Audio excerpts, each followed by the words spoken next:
فاعوذ باللہ من الشیطان الرجیم بسم اللہ الرحمن الرحیم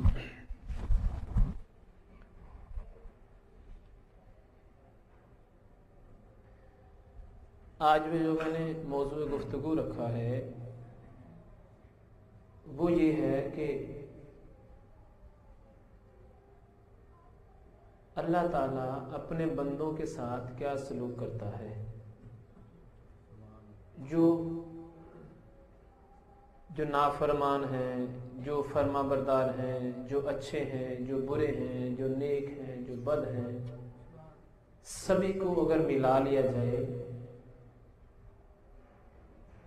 اور اس میں مسلمان اور غیر مسلم سارے ہی آ جائیں۔ مسلمان تو رتبہ رکھتے ہیں نا، مقام رکھتے ہیں اللہ پاک کے نزدیک، لیکن جو غیر مسلم ہیں ان کا بھی اللہ پاک کے نزدیک کیا مقام ہے، اور اللہ تعالی اپنے بندوں کو غلطی ہونے پر کیا گنجائش دیتا ہے، کیا مہلت دیتا ہے یا ان کو سزا دیتا ہے۔ اس کے علاوہ آپ اکثر دیکھتے ہوں گے روزمرہ زندگی کے اندر آپ دیکھیں کہ کسی بندے کا ایکسیڈنٹ ہو گیا، اس کی دونوں ٹانگیں ٹوٹ گئی، اور کسی کا ایکسیڈنٹ ہو گیا یا اچانک سے کوئی بیماری آئی اور وہ ہاسپٹل چلا گیا، اس کے بعد وہ ٹھیک ہی نہیں ہوا، کئی سال گزر گئے۔ یا کوئی غریب ہے تو مسلسل ہی غربت چلی آ رہی ہے، کوئی تنگ دست ہے تو مسلسل تنگ دستی چلی آ رہی ہے، کسی کے گھر میں اولاد ہی نہیں ہے، کسی کے گھر میں جو اولاد ہے تو وہ بہت زیادہ نافرمان ہے۔ تو یہ سارے معاملات کو جب جمع کرتے ہیں تو بندہ سوچتا ہے یار اللہ تعالیٰ اپنے بندے کے ساتھ کیا کر رہا ہے۔ ایک طرف تو اعلان ہے یہ کہ اللہ پاک اپنے بندے سے 70 ماؤں سے زیادہ پیار کرتا ہے، اور دوسری طرف یہ حالت ہے۔ تو قرآن سے پھر سوال کریں تو قرآن اس کا ہمیں جواب دیتا ہے۔ سورہ یونس ہے، آیت نمبر 44۔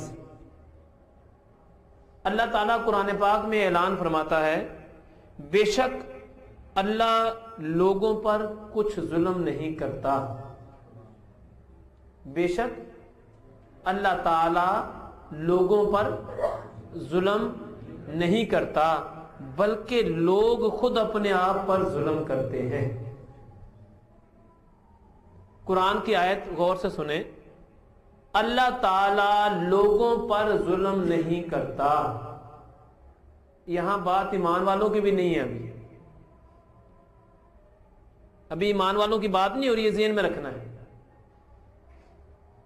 ٹھیک ہے نا۔ یہاں پر واضح طور پر اعلان ہے ان اللہ لا یظلم الناس، انسانوں کی بات ہو رہی ہے، ایمان والوں کی بھی بات نہیں ہو رہی۔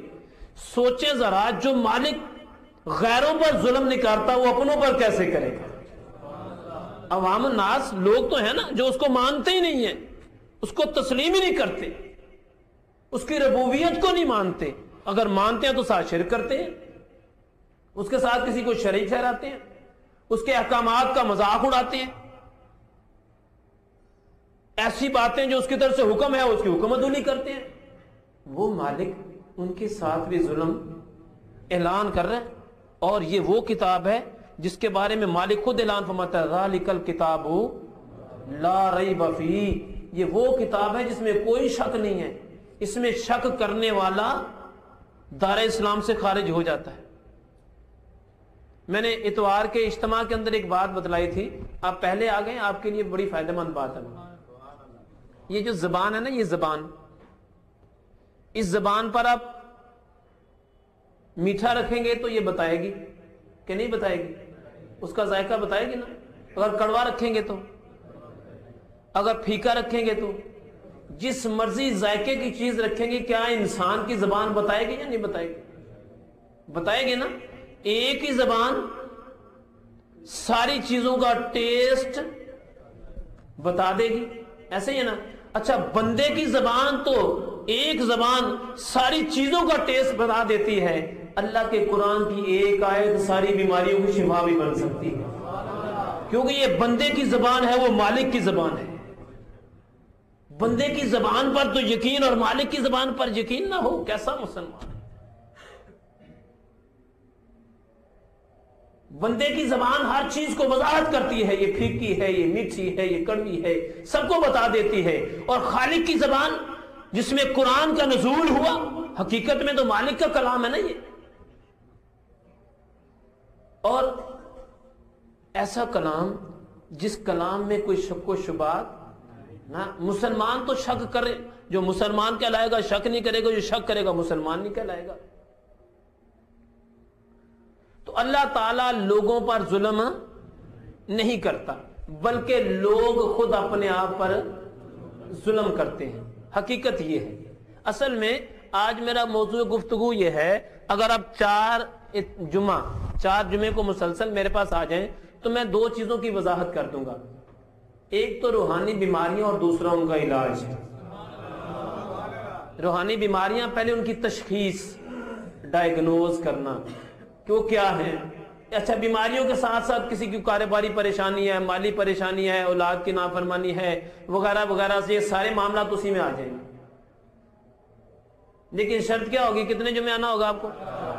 اچھا، 4 جمعے، چاہے 4 بندے بھی آ جائیں وہی کافی ہیں، ضروری نہیں ہے سارے آئیں۔ جو آئے گا اسی کا فائدہ ہے نا، ایسا ہی ہے نا، جو آئے گا اسی کا بھلا ہوگا نا، جو نہیں آئے گا اس کا تو بھلا نہیں ہوگا۔ اب اخیر پہ ایک بندہ آئے گا تو سارے علاج اور جو سارا سسٹم وہ تو بتا چکے ہوں گے، بعد میں کہا جو کچھ نہیں باج ہوتے تو اس طرح گلا ہوندیاں نہیں ہیں، ٹھیک ہے۔ جبکہ نہیں، قرآن کیا اعلان کرتا ہے، قرآن پاک کے اندر کیا اعلان ہوتا ہے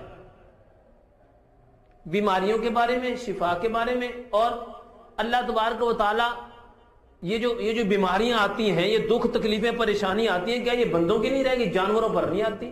کسی جانور کو ہارٹ اٹیک نہیں ہوتا، اس کو بلڈ کینسر نہیں ہوتا، جانور کو ہیپاٹائٹس سی نہیں ہوتا، جانوروں کو بیماریاں نہیں آتی، بندوں پر ہی کیوں آتی ہیں؟ یہ بھی ایک سوال ہے۔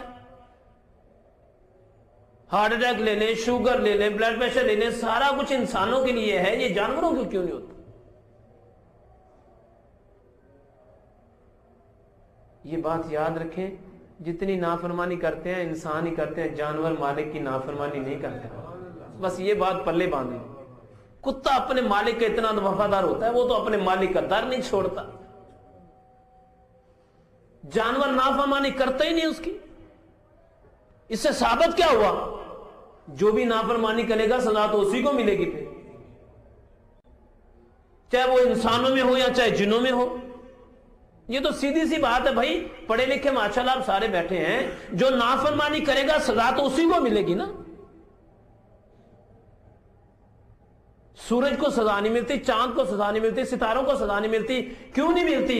اس لیے اپنے ٹائم پر جو اللہ کی طرف سے حکم ہے اس سے ایک پل نہ انہوں نے پہلے نکلنا ہے، نہ ایک پل بعد غروب ہونا ہے۔ جو ٹائم اللہ کی طرف سے حکم ہے اس کو حکم کے مطابق چلنا ہے، حکم دو رک جانا ہے۔ اس سے ثابت کیا ہوا؟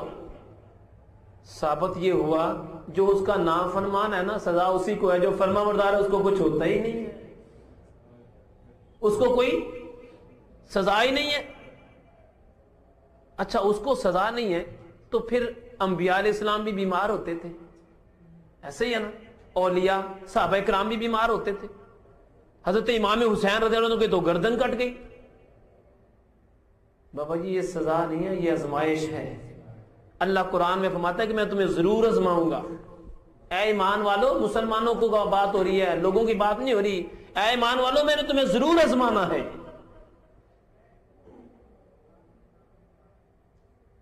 یہ اللہ کی طرف سے آزمائش بھی آتی ہے پھر، لیکن وہ ہم تو سارے گناہوں کی جو شامت ہوتی ہے اس کو بھی آزمائش میں شامل کر لیتے ہیں۔ آزمائش اللہ والوں کی ہوتی ہے، گناہ جو سزا ہوتی ہے وہ گناہ گاروں کو ہوتی ہے۔